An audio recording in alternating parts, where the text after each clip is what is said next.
Et justement, j'en venais à l'idée de débat que j'avais eu à la base, parce que je pense que ça va un peu là-dedans.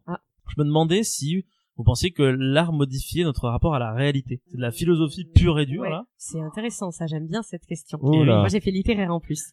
Allez, j'aime bien réfléchir. C'est ton moment. Comme ça. Ouais, grave, c'est ton moment. Je te vois, tu tressautes sur le canapé. Oulala. Alors déjà, pour moi, ça apporte une grande ouverture d'esprit. Ouais. Essayer de creuser une idée, mais je sais pas, là, tout de suite, comme ça vient pas. Raph, si tu as quelque chose, je te laisse rebondir. Souvent, alors après, c'est encore une fois personnel, hein, mais quand on parle d'art, j'ai souvent associé ça au divertissement. Que ce soit le fait d'aller, par exemple, au cinéma, que ce soit le fait d'aller regarder une pièce de théâtre, de regarder une œuvre et tout. C'est un truc qui sort un peu du quotidien. Ouais.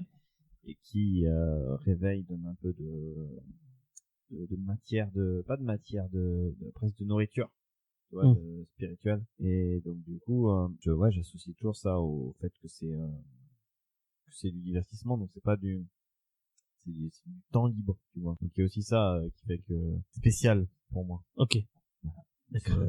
Parce que tu vois, je ne dirais pas plus parce que moi j'ai fait économique et social. Voilà. Mais je te rassure, tu te débrouilles très bien. On n'a pas besoin d'avoir fait littéraire non, forcément. Non, ça veut rien dire, ça veut rien dire. Non, c'est pour apprécier simplement. Et puis c'est aussi une histoire de ressenti. Ouais, mais je sais juste combien j'ai eu en philo au bac. Moi, je me rappelle plus de ma note, mais elle était pas mirobolante, hein, donc. Voilà. Mais justement là, c'est le débat de comptoir, donc ça va, personne n'est noté. Bah oui. Si, notez-les dans les commentaires si jamais vous. Je me rappelle, j'avais eu droit à doit-on désobéir aux lois. J'avais cité Robin des Bois, c'était pas passé. Ah bon. Lequel, le film avec Kevin Costner? Non, juste l'exemple de Robin des Bois. Ah, d'accord. Ah oui, ouais, ça a peut-être pas plu, hein. Ça a peut-être pas plu. Voler aux riches pour donner aux pauvres. Non, mais ce que je veux dire par l'essence, on va dire, le rapport à la réalité, c'est que, mine de rien, est-ce que, je sais pas, moi, quand vous avez vu un film, ou quand vous avez lu un livre, ou quand vous êtes transposé dans une musique, est-ce que ça change votre rapport au réel dans l'instant T? Parce que, moi, je sais que, par exemple, quand j'écoute une musique, souvent j'ai l'impression que le monde autour de moi il est un peu en train de se transformer, tu vois, que tout d'un coup, par exemple, si c'est une musique épique, même si t'es en train de faire ta vaisselle, tu fais ta vaisselle, mais c'est épique, tu vois. C'est vrai, ça te donne un mood et Pirates des Caraïbes en ambiance. faisant la vaisselle, c'est genre il y a Jack Sparrow, il a fait hey, fais ta vaisselle. J'ai mis très mal Johnny Depp. Ou alors moins gentil quand je joue trop, genre en ce moment je joue pas mal à GTA 5 avec des potes. Et quand je joue trop à GTA 5, quand je suis dehors après dans la rue, je suis là et faire tiens, on pourrait voler cette voiture vraiment dans ma tête, tu vois, mais sans le faire vraiment, tu vois, c'est vraiment juste la modification de l'aspect du réel. Tu sais très bien que c'est pas la réalité, mais t'es dans l'ambiance. Ton cerveau et rester dans l'ambiance du truc, quoi. Donc qu'est-ce que ça vous fait? fait ça? Oui, bien sûr, complètement. Ça le fait quand je vais au cinéma, voir des films. Moi, j'adore tout ce qui est fantastique en plus, que ce soit les films, les livres. Ça me permet de m'évader, justement. Ça me permet de rêver, de m'évader du quotidien. C'est intéressant. La musique aussi, bien sûr. La musique, c'est à la fois un peu certaines musiques, ça peut être une Madeleine de Proust, ça rappelle certains moments de notre vie et tout, donc ça c'est plus ou moins cool selon les musiques. Mais oui, vraiment, ça permet de s'évader. Pour moi, c'est la première caractéristique, ouais. L'évasion. Tu t'évades, toi, Raph? Non, très rarement. En fait. C'est vrai? Tu es plutôt pragmatique? Très rarement. C'est vrai? Il y a des trucs qui me sortent très facilement. Par exemple, je regarde un film au cinéma, et plusieurs fois pendant le film au cinéma, je vois le rectangle. En fait, je décroches. Et je décroche. L'histoire. Je décroche, je vois les genre les fauteuils et tout. Ah, d'accord. Donc c'est dur de te transporter. Alors. Et donc du coup, en fait, c'est pas si grave, hein, mais c'est souvent ça. Par exemple, j'écoute une musique. La musique en soi, j'ai un problème parce que j'écoute souvent les mêmes musiques. Donc du coup, je les connais un peu par cœur. Et au niveau ressenti, c'est presque en fait j'ai plus beaucoup de ressenti autre le fait que j'aime bien écouter ces musiques, mais du coup ça fait très longtemps que ça me fait plus transporter de joie ou quoi que ce soit. Donc en fait c'est presque une sorte de je sais pas comment on appellerait ça, pas une lassitude mais une habitude. Ouais, c'est presque une sorte de vision de l'art un peu anesthésiée dans le sens où j'ai pas cette vision décuplée des émotions quand je fais un truc. Je regarde, je passe un bon moment, mais j'ai jamais senti plus en fait. Donc ça te transcende pas en fait. Non, j'ai pas. Par exemple, voilà, comme tu dis, si tu me mets du Jack Sparrow pendant que je fais ma vaisselle, je vais soit te le siffler ou je vais peut-être le chantonner l'air, tu vois. Mais je vais pas rentrer dans une hype à faire ma vaisselle sous la musique de Jack Sparrow, tu vois, de Pirates des Caraïbes, etc.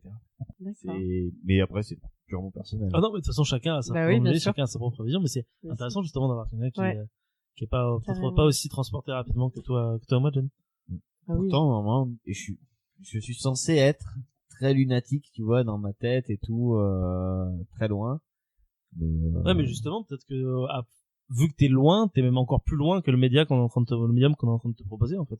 Non, mais je sais pas, j'ai des moments un petit peu d'absence. Tu te perds dans ton esprit, en fait, d'une certaine manière. Ah, il y a quelques jours, je coupe à Jen parce que je me suis fait griller comme pas possible. Alors, en fait, j'ai un peu une technique pour essayer de me reprendre quand quelqu'un m'appelle. Et genre, j'étais là depuis le début dans la conversation.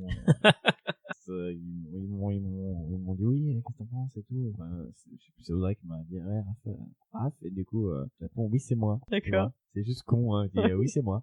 Okay. Et en fait, je l'ai fait 3 fois en 1 minute. Oh ouais, donc capté que c'était pas du tout là, quoi. Donc, je peux très facilement aller ailleurs dans une conversation. Ouais. En fait, j'ai du mal aussi à te concentrer. Puis c'est horrible de dire ça, mais des fois, j'ai des gens qui me parlent, j'arrive pas à me concentrer sur ce qu'ils parlent. Et donc, comme dans les films, je m'en vais. Tu vois la bouche qui bouge, mais il y a rien qui... En fait, c'est très difficile de tenir une conversation. J'ai tendance à pas rester plus d'une minute. Ça nous arrive à tous, hein, quand même.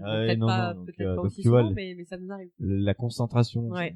C'est pas évident. Comme ça, hein, je me suis habitué, hein, je vis avec moi-même depuis 31 ans. Wow. Oui, c'est les gens autour des fois, qui doivent pas comprendre ou être un peu interloqués, ou non? Bah oui, enfin après moi ça fait un moment que je le connais. Après oui. Moi honnêtement je vais pas lui en vouloir, je suis pareil, je fais pas gaffe. Oui, c'est un peu perché, un peu dans les étoiles. Oui, bah alors après moi mes techniques c'est de continuer à faire genre OK. Je ne t'ai pas du tout écouté. Ah.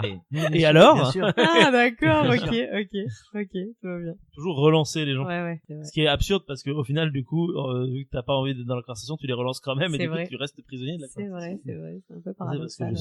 Beaucoup trop poli. Si vous souhaitez également participer à notre petite causerie, rien ne vous empêche de le faire dans les commentaires de cette vidéo, tout en restant bien évidemment courtois les uns avec les autres. Et si vous souhaitez découvrir d'autres sujets, il ne vous reste plus qu'à vagabonder un petit peu partout sur cette chaîne, parce qu'on y parle un petit peu de tout et surtout un petit peu de rien.